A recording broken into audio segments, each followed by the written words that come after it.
Roy Jones Jr. Introducing Roy Jones Jr. Named the Boxing Writers Association of America's Fighter of the Decade for the 90s, Jones was the first boxer to go from light middleweight to a heavyweight title. To start his career, he went 34 bouts without losing, and even then, his first defeat was controversial. With an original style and granite chin, Jones set a record by holding 7 belts simultaneously. Though his dominance declined, Jones' legacy was secure.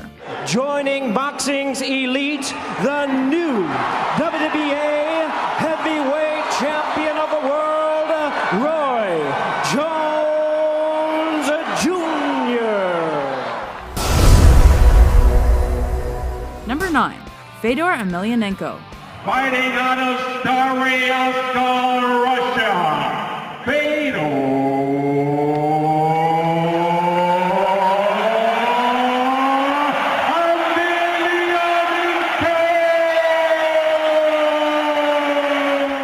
How do you earn the nickname The Last Emperor?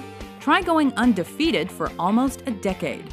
Longevity was his greatest asset, as was intensity, stoicism, and unpredictability. This Russian heavyweight was a tough guy to knock out, or even to dominate. Some say he benefited from easier opponents by fighting for Pride FC, M1 Global, and Affliction rather than UFC. But in his prime, Emelianenko was unquestionably king, retiring with 35 wins in 40 contests. Let's go! And Emelianenko with the Kimura. Number 8. Manny Pacquiao. He's the biggest name in the game today. Labeled Fighter of the Decade for the 2000s, Pac-Man became the first octuple boxing champion with 10 world titles across 8 weight divisions. After starting his career in 1995, this Filipino fighter rocketed through weight classes like no one before or since, mastering fancy footwork with a stringent work ethic and eventually becoming one of the world's most electrifying and highest-paid athletes. It's the first time he's knocked out somebody like this since he was at 130 pounds. Number 7. Georges St. Pierre.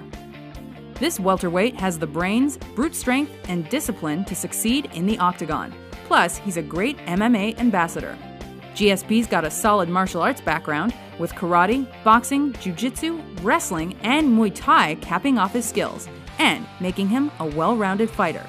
Also known as one of the biggest UFC pay-per-view draws, the man known as Rush is still riding a career high.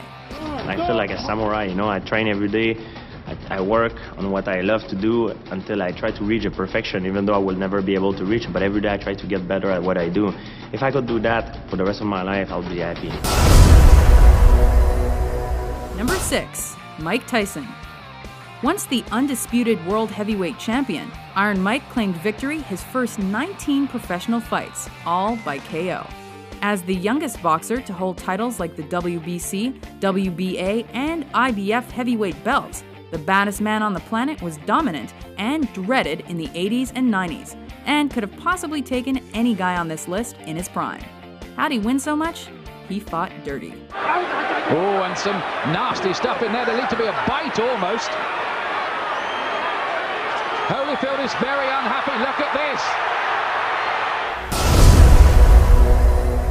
this. Number 5. Muhammad Ali. He was the greatest and as much a personality as he was a fighter. And if that don't do, we'll get him in 2. If he run, we'll get him in 1. Ali persistently trash-talked rivals and stood up for his beliefs. In the ring, this heavyweight used his height, footwork, speedy fists, and rope-a-dope technique to triumph. An Olympic gold medalist and 3-time world champ, he ended his career with 56 wins in 61 fights. And even when people called him over the hill, Ali surprised them all. This time he worked over the shoulder of Foreman.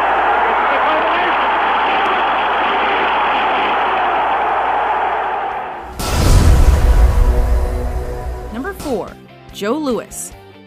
Known as one of the greatest heavyweights to ever step between the ropes, the Brown Bomber brought the sport of boxing back from a low point with his track record of industriousness, authenticity, and powerful punching. He defended his championship title 25 times over 140 consecutive months to retire with 66 wins in 70 fights, 52 coming by KO. An American icon, he also represented U.S. athletic dominance and the fight for integration. The winner and still champion, Joe Louis! Number 3. Bruce Lee.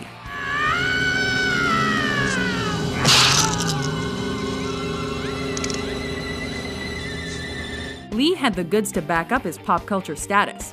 Powerful, flexible, lightning fast, and with unheard-of stamina, he revolutionized fighting as an art form and brought martial arts to new levels of popularity. As the founder of Jeet Kune Do, or the way of the intercepting fist, Lee's was an amalgam of techniques. But he was a street fighter first and foremost, and a warrior in the purest sense of the word. Be formless, shapeless, like water. Now you put water into a cup, it becomes the cup. You put water into a bottle, it becomes the bottle. You put it in a teapot, it becomes the teapot. Now water can flow, or it can crash. Be water, my friend. Like that, you see? Number 2. Anderson Silva. The Spider holds the UFC record for longest title defense streak. And even UFC Pres Dana White called this Brazilian the best mixed martial artist ever. Known mainly for his Muay Thai skills, he's also got black belts in Brazilian Jiu-Jitsu and Judo among his many ranks. Labeled one of the best pound-for-pound fighters in history, he wins fights by knockouts, submissions, intimidation, and any other way he can, which sometimes gets him in trouble. Oh no. What's happening here? Anderson Silva saying he tapped. Before we unveil our number 1 pick, here are a few honorable mentions. Probert, I mean, who's been in probably literally hundreds of these, John. Some have called Leonard the Manitou and Duran the Bull. But I've told you, Duran's skills are very underrated as a boxer.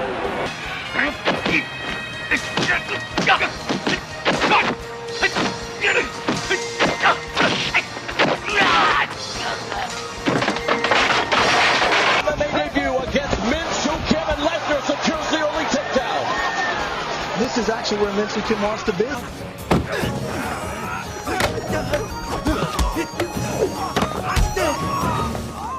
Number 1. Sugar Ray Robinson.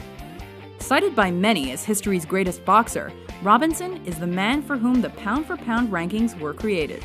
Sugar Ray met the fiercest competition going and simply accomplished more than anyone else on this list. With 173 wins in 200 fights, 108 by knockout. His looks, charm, and showmanship blended with speed, footwork, a rock-hard chin, and ambidextrous KO skills to ensure that Sugar Ray was the total package. The winner and the new middleweight champion of the world, Sugar Ray Robinson. Do you agree with our list? Let me think.